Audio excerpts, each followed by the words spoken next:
Saludos amigos en frase corta. Me complace estar acompañado del doctor Rolando Rojas. Él es investigador principal del Instituto de Estudios Peruanos, es catedrático de Ciencias Sociales en la Universidad Nacional Mayor de San Marcos y es autor de los libros que estamos viendo en pantallas, Los años de Velasco y Cómo matar a un presidente. Doctor, buenas tardes, bienvenido a Arequipa, bienvenido a Frase Corta. Muchas gracias, Jorge. Encantado de estar aquí para lo que desees. Bueno, empecemos por el libro que se va a presentar el día de hoy, ¿no? Cómo matar a un presidente, ¿no?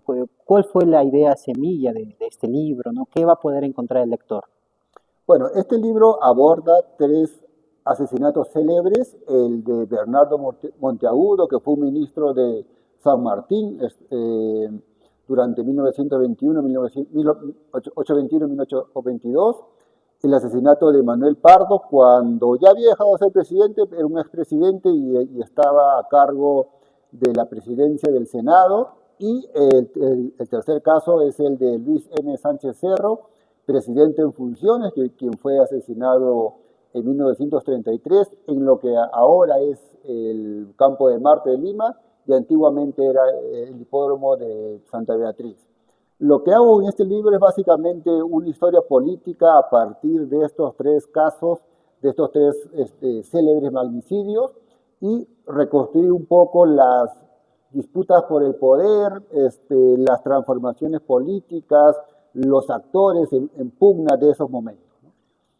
¿Cuál era, digamos, el contexto social, político o cultural también, si cabe, ¿no? En que ocurrieron estos hechos? A ver, el primero lo escogí porque en realidad los asesinatos políticos ocurren a lo largo de la historia republicana, son mucho más numerosos de lo que creemos, ¿ya? Escogí el primero porque estaba contextualizado en el proceso de la independencia peruana. Monteagudo era un personaje muy poderoso en el Perú bajo el régimen de San Martín, y ya cuando Bolívar llega al Perú, es uno de sus asesores principales y se esperaba que volviera a tener un cargo importante en el Perú, un cargo de poder, y para evitar eso, ¿no? Para evitar que él se consolidara en el gobierno de Bolívar, sus enemigos políticos conspiran, traman este asesinato, porque él había sido, cuando fue ministro de San Martín, había hecho una serie de reformas, de medidas radicales, y había generado un cuerpo, un grupo de enemigos poderosos también. De ese tiempo, doctor, en que se ubican estos hechos al presente, ¿sería muy exagerado o no tiene, digamos, no sería preciso hacer un paralelo? Porque lo que estamos viendo ahora es que desde el poder es que se ejerce una violencia muchas veces fatal contra la población, ¿no? ¿Cómo ha cambiado este panorama? A ver, mira, bueno, los asesinatos políticos, es decir, los asesinatos de grandes autoridades en el Perú, es bastante numeroso, ¿ya? Digamos, lo que ha cambiado, si uno lo compara con los casos que yo trato en el libro, lo que tenemos es que hay muchos asesinatos políticos de autoridades locales. Alguien ha hecho, hace poco hizo un recuento, y son más de 1000 los que han muerto en los últimos años.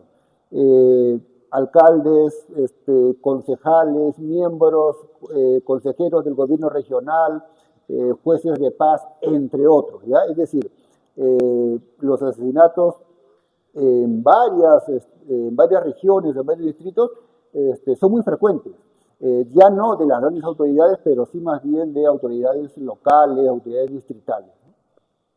Bueno, el que se me viene a la mente es el alcalde de Puno, ¿no? Hace no mucho. De Ilave, claro, es famoso porque fue televisado y todos lo vimos casi en tiempo real, ¿no?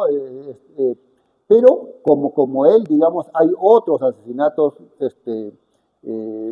que no son tan populares, pero que ocurren. Ha habido en Ancash, ha habido en La Libertad, en Trujillo. Ahora, en contexto electoral, sabemos, por ejemplo, que ha habido dos asesinatos a dos candidatos, ¿no? Porque, bueno, es más común entonces de lo que queremos, y yo lo que he hecho es seleccionar tres casos importantes, porque hay otros casos más, ¿no? El caso de Balta, algunos también señalan que Salaverry fue, digamos, asesinado más que fusilado, ¿no? Cuando perdió la batalla contra Santa Cruz. Pero escogí estos tres porque los materiales que encontré me permitían contar una historia más o menos sólida. Correcto, doctor. Bueno, ahora yo quisiera también que nos dé usted un detalle también de este libro, Los años de Velasco, ¿no? Una figura que despierta pasiones y también, ¿no?, muchas críticas, ¿no? ¿Cuál es el lugar de Velasco en la historia del Perú, doctor? A ver, bueno, en el libro lo que trato de mostrar es que Velasco es un gran transformador de la sociedad peruana, es un gran modernizador, ¿no? Velasco recibe un país y nos devuelve un país totalmente distinto al que él había recibido. Y sobre todo, digamos, desde las varias reformas que él hace, la más profunda, la más radical, la más importante, obviamente es la reforma agraria. El Perú de esa época, imaginémonos que es un país en el cual está compuesto por muchas haciendas y las relaciones de mucha población que vivía en las haciendas eran relaciones entre hacendado y campesinado. Ese sistema desaparece con Velasco y el Perú más moderno, más actual, empieza a formarse a partir de las reformas que hace Velasco, no solamente la reforma agraria, pero principalmente de ella, ¿no? Yo diría que su lugar es un lugar más bien de un personaje que parteaguas, ¿no? Un personaje bisagra de una sociedad oligárquica a una sociedad más moderna, una sociedad de masa. En el libro usted recoge muchas anécdotas, ¿no?, experiencias, hechos, pero Velasco dice que no es capitalista ni comunista. Entonces, ¿cómo lo ubicamos? ¿Cuál es su ideario, ¿no?, su ideología o su orientación? Ya, él lo que dice me parece que es correcto, ¿ya? En el sentido que él está tratando de buscar una tercera vía para el Perú. Y eso es lo que atrae a los periodistas, a los analistas internacionales. En su momento, el régimen fue conocido como el experimento peruano porque estaba tratando de combinar, por ejemplo, en economía. La economía que él promueve no es una economía capitalista, es una economía mixta, es una economía donde hay un lugar para el capital privado. De hecho, favorece mucho a los empresarios industriales, ¿no? En segundo lugar, por supuesto, crece la participación del Estado en la economía, las empresas públicas, pero también fomenta una suerte de empresas de propiedad social, empresas controladas por sus trabajadores. Bueno, ese es un ejemplo para ver que él estaba buscando no controlar toda la economía y todas las empresas, al contrario, ¿no? Estaba buscando que una suerte de equilibrio, que los empresarios no tuvieran tanto poder, que existieran, ¿ya?, pero que no tuvieran tanto poder para explotar a los trabajadores, y más bien, entonces abre un sector de empresas privadas y un sector con participación de los trabajadores. Bueno, eso es un poco lo que se propone, y cuando a él le preguntan cuál es su posición política, él se declara más cerca de la democracia cristiana. La democracia cristiana, que en esa época, ¿no?, es una democracia cristiana muy reformista, una democracia cristiana con un discurso bastante progresista. Pensemos en Héctor Cornejo Chávez, ya que estamos en Arequipa, ¿no es cierto? Él es uno de los fundadores de la democracia cristiana, y se va a enrolar Héctor Cornejo Chávez, con varios arequipeños también como él, se va a enrolar al gobierno de Velasco. Él va a ser su asesor en temas jurídicos, por ejemplo. Y en el ámbito de la reforma educativa, ¿cuál es el impacto? ¿Todavía aún hoy podemos ver las consecuencias o los frutos de sus reformas? Esta es una reforma un poco controvertida por lo siguiente. Es una reforma que en su momento la comunidad internacional empieza a observarlo porque quien la había diseñado era Augusto Salazar Bondy, uno de nuestros más importantes filósofos peruanos. Y era un filósofo que bebía de las corrientes internacionales reformistas, ¿no? Paulo Freire, entre otros. Bueno, él planifica una reforma agraria bastante técnica, bastante compleja y bastante reformista también. Pero en esa reforma, que entre otras cosas orientaba la educación hacia lo que él llamaba una educación de la liberación, pero también la orientaba hacia la formación de técnicos, ¿no? Porque en el proyecto del régimen, como se estaba modernizando la economía, se estaba industrializando, necesitábamos trabajadores calificados. Entonces, la escuela debería también de ayudar a producir a esos trabajadores calificados. Crean un montón de institutos, los famosos Senecape, y varias instituciones no universitarias, sino más bien de educación superior técnica. ¿Ya? Ahora, el problema es con esa reforma educativa es que desafortunadamente tuvo opositores muy fuertes, que en esa época eran todavía no existía el SUTEP, eran los gremios magisteriales. De hecho, ¿no? Velasco no tiene una buena propuesta económica para los profesores en realidad se pasan a la oposición y son más bien en esa confrontación, ¿no? Entre maestros y régimen, que la reforma educativa se hace a medias en realidad. No es, digamos que el plan era muy de avanzada, pero ya en la implementación no cuentan con la colaboración de los maestros y ninguna reforma educativa en el Perú se puede hacer sin la participación, sin el apoyo en realidad de los maestros. Hablar de Velasco también indudablemente es hablar de la reforma agraria, ¿no? Para el gremio burgués, capitalista, empresarial, fue pues un desastre. Sin embargo, para el grueso de la población rural, indígena, Velasco le devolvió la dignidad al peruano. Doctor, ¿no? ¿Qué es lo que nos dicen los hechos?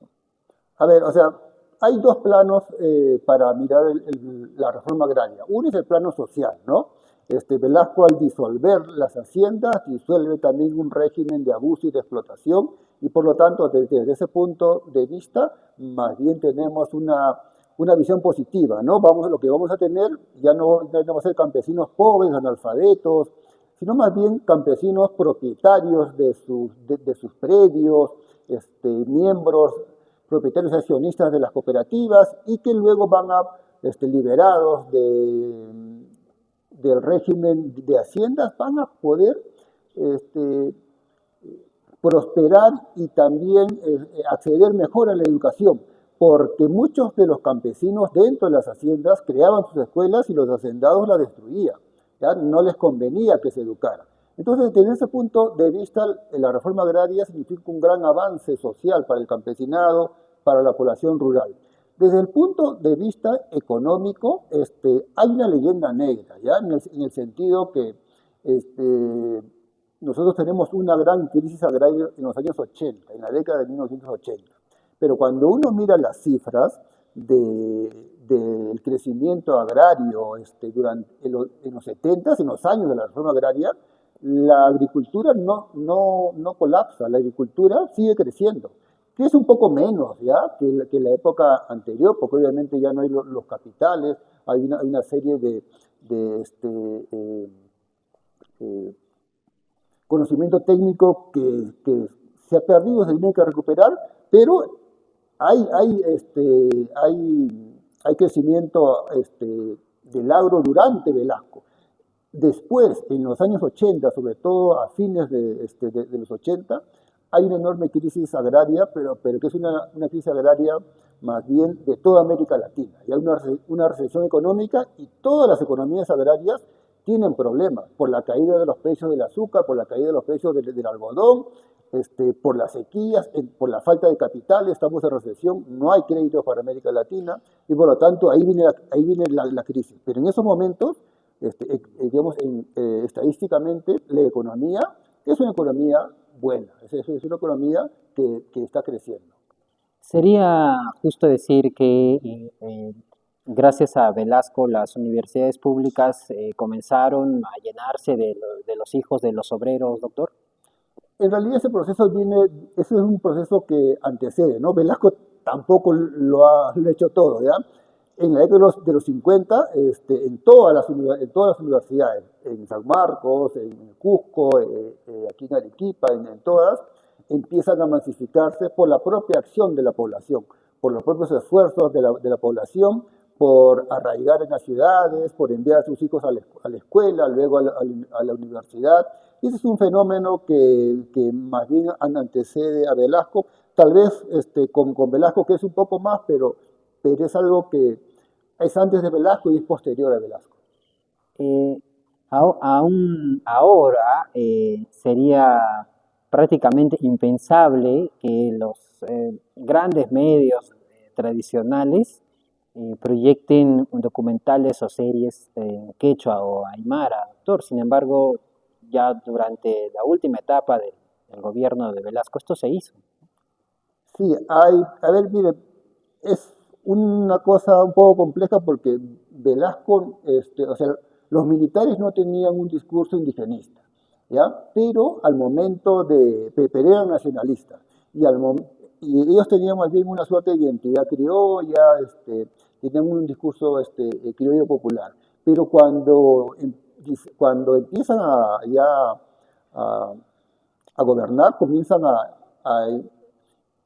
reclutar a intelectuales, a activistas, a gestores culturales, y muchos de esos intelectuales llevan un discurso, prácticas políticas indigenistas al régimen, y vamos a tener películas, por ejemplo, en quechua. Hay partidas para fomentar el cine rural, el cine campesino, el cine en general, ¿cierto? También para incentivar políticas de autorreconocimiento de la cultura indígena, y varias expresiones, varias formas de colaborar la autoconciencia de la identidad, de las varias identidades andinas en el Perú, ¿no? Eso eh, es parte del régimen, pero también hay mucha iniciativa en realidad de los intelectuales, de los activistas que deciden involucrarse y participar de algunos de las instituciones gubernamentales como el SINAM, por ejemplo. Correcto, doctor. Muchas gracias. Bueno, hablar de Velasco sin duda es también compartir, ¿no?, posturas, ¿no?, poner ¿no?, a la luz del conocimiento también nuevas ideas. Vamos llegando al final y me gustaría preguntarle a usted como intelectual, ¿cómo ve el sur ahora en el 2026, ¿no?, hablando de un año electoral, ¿no?, especialmente en Arequipa? ¿Cuál es su lectura? Bueno, el sur en los últimos años, en las últimas elecciones, se ha caracterizado pues por tener una identidad política más o menos definida, más o menos colectiva, ¿no? Vota en la última elección, el sur andino ha sido definitivo, ha sido protagónico en la segunda vuelta para poner en el gobierno a Pedro Castillo. Ahora no lo tengo muy claro, he estado mirando como las intenciones de voto. Hay todavía un 49% de la población que no define su voto. Esperemos, ¿no?, que se vaya decantando por una de las posturas. No me queda a mí ninguna duda que el sur andino, el sur peruano, va a tener un papel protagónico en quienes pasan a la primera vuelta, ¿no? Vamos a ver a López Chau, está haciendo mucha campaña en el sur, ¿no? Ha empezado en Puno, pero seguramente va a recorrer el sur andino, donde él espera y los otros, Johnny Lescano, los otros candidatos que tienen cierta vinculación con el sur, probablemente van a estar también por aquí. Veremos, ¿no? Qué cosa ocurre, pero pienso que va a tener un rol protagónico tanto en la primera como en la segunda vuelta. Muchas gracias, doctor, por habernos acompañado en este espacio en frase corta. Nosotros nos vemos en un próximo episodio. Muchas gracias.